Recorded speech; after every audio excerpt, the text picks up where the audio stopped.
Okay, so as you can see, the cake collection here, it is a fun, playful sticker kit.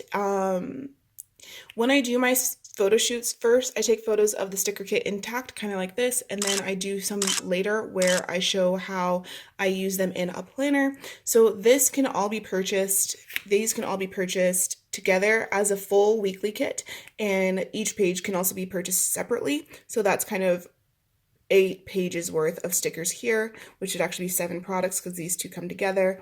And so that's 7 pieces of my collection, and this is considered my bundle. It'll make sense if you've done the training at ladymora.com/handmade. This will all make sense as well. So I have this bow stickers here, these fun stickers here, habit trackers, weekend, glitter headers, and these girls again in the different skin tones and hair colors. So this is my 10-piece product line, and everything comes in this gorgeous frosted envelope, as you can see here. So they're all packaged in that. We'll do part of our video that we'll do, I always like to do this, is pulling them out of the frosted envelope and giving that experience of it.